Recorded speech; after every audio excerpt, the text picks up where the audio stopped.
Hello students, welcome to my channel. I hope you are doing well. Today our topic is RRB NTPC Mathematics and part number is 1.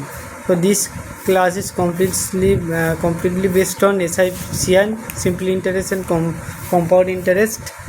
So question में दिया हुआ कि if at the same rate of interest in 2 years, देखिए जो मैं circle कर रहा हूँ उसको गौर से देखिएगा. Okay, 2 years the simple interest.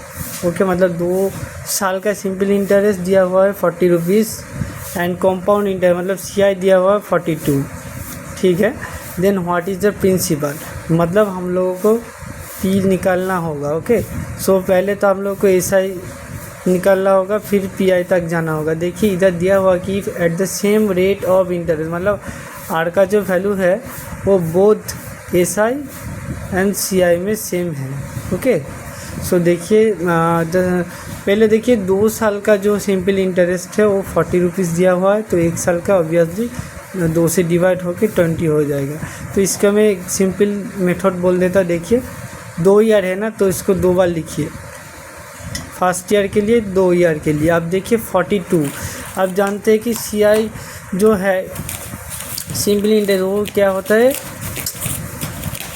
PTR/100 होता है. ओके, मतलब जो प्रिंसिपल है उसके ऊपर डायरेक्टली हम लोग के इंटरेस्ट दे करके हमारा से SI निकलता है. ओके, लेकिन जब कंपाउंड इंटरेस्ट आता है तो ब्याज के ऊपर ब्याज लगता है. मतलब पहले SI निकलेगा, उसके ऊपर फिर से एक परसेंटेज लगेगा इंटरेस्ट, वो हमारा CI होगा, मतलब ब्याज के ऊपर ब्याज. ओके, सो इधर देखिए SI 2 ईयर हो गया. देखिए ये जो डिफरेंस है 2 आएगा, मतलब सेकेंड ईयर में जो इंटरेस्ट आएगा वो 2 आएगा. तो 20 से कितना क्या करेंगे तो 2 आएगा. देखिए 20 को जब हम 10 से डिवाइड करेंगे तो 2 आएगा, मतलब डेफिनेटली R का जो वैल्यू है 10% आएगा.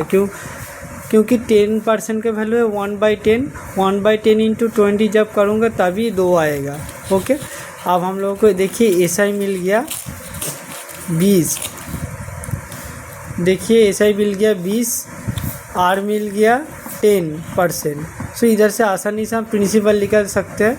तो डायरेक्टली हम लोग फॉर्म ये भी कर सकते हैं P इंटू 1/10, क्योंकि 10% का वैल्यू 1/10 हुआ इक्वल्स टू देखिए 20 होगा, क्योंकि SI का जो वैल्यू है 1 ईयर में देखिए 1 ईयर का 20 आ गया.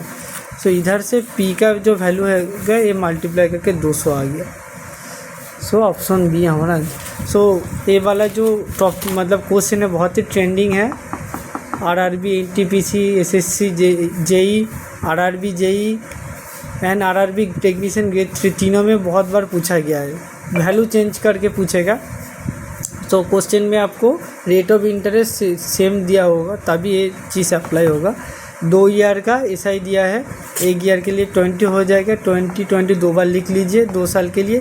फिर एक गैप देख लीजिए 40 है 42 है, क्योंकि मैं बोल दिया कि कंपाउंड इंटरेस्ट क्या है, सिंपल इंटरेस्ट के ऊपर और एक इंटरेस्ट होगा. मतलब पहला साल के लिए तो सिंपल इंटरेस्ट होगा, दूसरा साल के लिए क्या होगा SI के ऊपर फिर से एक इंटरेस्ट होगा जो कि हमारा कंपाउंड इंटरेस्ट होता है, चक्रवृद्धि ब्याज जो बोलते हैं.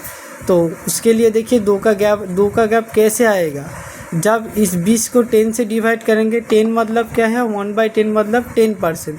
सो हमारा SI 20 हो गया, R 10 हो गया. सो हमारा जो मतलब बेसिक अंडरस्टैंडिंग बोलते हैं SI इक्वल टू PTR/100, मतलब प्रिंसिपल के ऊपर डायरेक्टली आप परसेंटेज को गुना करेंगे तो सिंपल इंटरेस्ट निकल.